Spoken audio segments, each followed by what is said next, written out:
Hi all. In the last class we are discussing about mental, behavioral and neurodevelopmental disorders. അപ്പോൾ as A recap നമ്മൾ എന്തൊക്കെയാണ് last ക്ലാസ്സിൽ പറഞ്ഞത്, എന്താണ് mental disorder അല്ലെങ്കിൽ മെൻ്റൽ ഇൽനെസ് എന്താണെന്ന് പറഞ്ഞു. അതായത് ഇപ്പോൾ നോർമലായിട്ട് അതായത് പേഴ്സൺസ് തോട്ട് ആൻഡ് ബിഹേവിയർ ഡിസ്റ്റോർഡഡ് ആവും അല്ലെങ്കിൽ ഇൽ ഹെൽത്ത് ആവും, അല്ലെങ്കിൽ മെൻ്റലി നമ്മൾ ഇൽ ഹെൽത്ത് എന്ന് പറയും.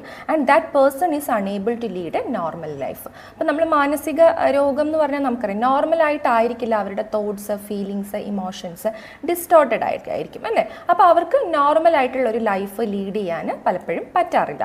അപ്പോൾ അതാണ് മെൻ്റൽ ഇൽ ഹെൽത്ത് അല്ലെങ്കിൽ മെൻ്റൽ ഡിസോർഡർ എന്ന് പറയുന്നത്. മലയാളത്തിൽ നമ്മൾ മാനസിക രോഗം എന്ന് പറയും അല്ലേ. പിന്നെ നമ്മളത് തന്നെ രണ്ട് ഡിഫറെൻറ്റ് ടൈപ്പ് പറഞ്ഞു. ഏതൊക്കെയായിരുന്നു പറഞ്ഞത്? സൈക്കോസിസും ന്യൂറോസിസും.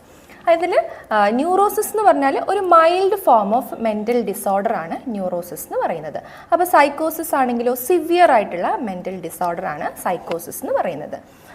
അപ്പം ന്യൂറോസിസിൽ ചെറിയ ടൈപ്പ് ഓഫ് ഡിപ്രഷൻസ്, ആൻസൈറ്റി, ഉത്കണ്ഠ, പിന്നെ ചില ഫോബിയാസ്, നമുക്ക് ചില പേടികളുണ്ടാവും. ചില ആൾക്കാർക്ക് കഴിഞ്ഞ ക്ലാസ്സിൽ ഞാൻ കുറേ ടൈപ്പ് ഓഫ് ഫോബിയാസ് പറഞ്ഞു. ബ്ലഡിനെ പേടിയുള്ളവരുണ്ട്, ആനിമൽസിനെ പേടിയുള്ളവരുണ്ട്, റോഡ് ക്രോസ് ചെയ്യാൻ പേടിയുള്ളവരുണ്ട്, പിന്നെ ചില ഹൈറ്റിൽ കൂടെയൊക്കെ പോകുമ്പോൾ ഹൈറ്റ് താഴോട്ട് നോക്കുമ്പോൾ കുഴി, അങ്ങനത്തെ കാര്യങ്ങളൊക്കെ നമ്മൾ വളരെ സിമ്പിളെന്ന് വിചാരിക്കുന്നത് അവർക്കത് മെൻ്റലി അവരെ ഡിസ്റ്റർബ് ചെയ്യുന്ന രീതിയിലൊരു ഫോബിയയായിട്ട് മാറാം. ഇപ്പം നോർമലി നമുക്ക് നോർമലായിട്ട് പേടി പല കാര്യങ്ങൾക്കും ഉണ്ടാകും.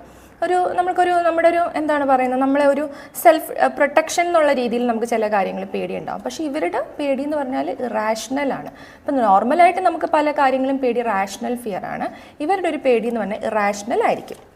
അപ്പോൾ അതെല്ലാം വരുന്നത് ന്യൂറോസിസ് ആണ്. Mild form of mental disorder ആണ് ന്യൂറോസിസ് എന്ന് പറയുന്നത്.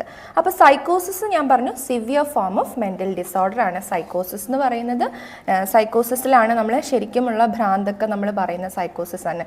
ഷിസോഫ്രീനിയ, ചിത്തഭ്രമം എന്ന് പറയും, ഷിസോഫ്രീനിയ. പിന്നെന്താണ് മാനിയാസ്. മാനിയ മീൻസ് ഉന്മാദാവസ്ഥ. ഇങ്ങനത്തെ ആൾക്കാർ ഭയങ്കര ഒരു ഉന്മാദാവസ്ഥയാണ്. അവർക്ക് എപ്പോഴും ഭയങ്കര എന്താ പറയുന്നത്, ഹൈലി ടോക്കറ്റീവ് ആയിരിക്കും, ഭയങ്കര ഇമ്പൾസീവ് ആയിരിക്കും, ഓവർ എക്സൈറ്റ്മെൻ്റ് ആയിരിക്കും. ഇപ്പം നമുക്കൊരു സന്തോഷവും സങ്കടമൊക്കെ വന്നാൽ നമ്മളുടെ ഒരു ലിമിറ്റ് ഉണ്ട്. പക്ഷേ ഇവർ ഭയങ്കരമായിട്ട് ഓവറായിട്ടായിരിക്കും ആ ഫീലിങ്സും ഇമോഷൻസൊക്കെ ഇവർ പ്രകടിപ്പിക്കുന്നത്. ഇപ്പം മാനിയാസ് വരുന്നുണ്ട്. പിന്നെ ഞാൻ പറഞ്ഞു ബൈപോളാർ ഡിസീസ് എന്താണെന്ന് പറഞ്ഞു. അതായത് ദ്വന്ദ്വ വ്യക്തിത്വമാണ്.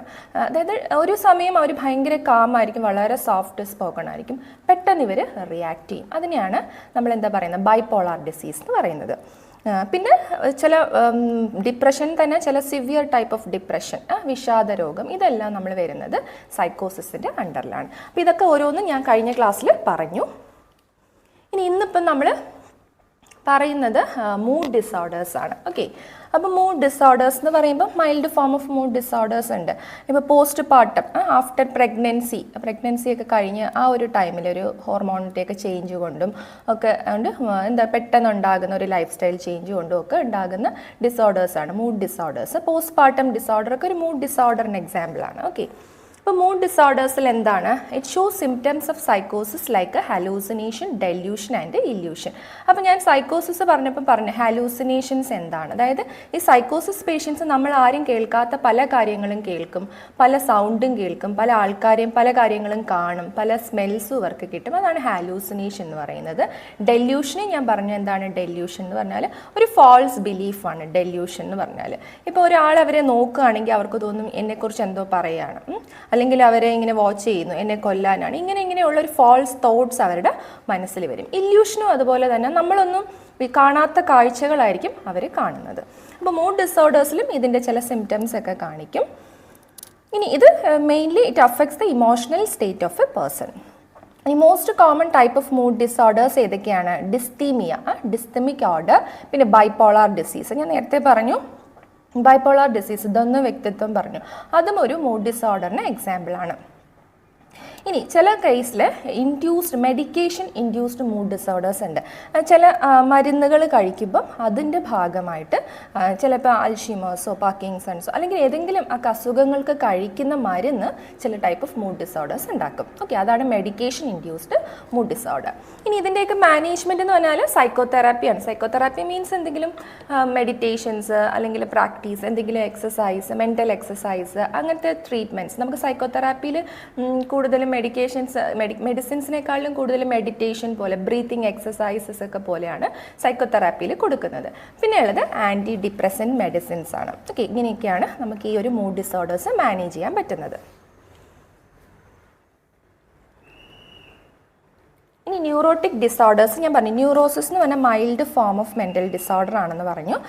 As a class of functional mental disorder involving distress but not delusions or hallucinations. ഇവരുടെ ഈ നേരത്തെ ഞാൻ പറഞ്ഞു സൈക്കോസിസ് എന്ന് പറഞ്ഞാൽ അവരെ സോഷ്യലി ആക്സെപ്റ്റബിൾ അല്ല, അവരുടെ ഒരു ബിഹേവിയർ ഒന്നും നമുക്ക് എല്ലാവർക്കും ആക്സെപ്റ്റ് ചെയ്യാൻ പറ്റത്തില്ല.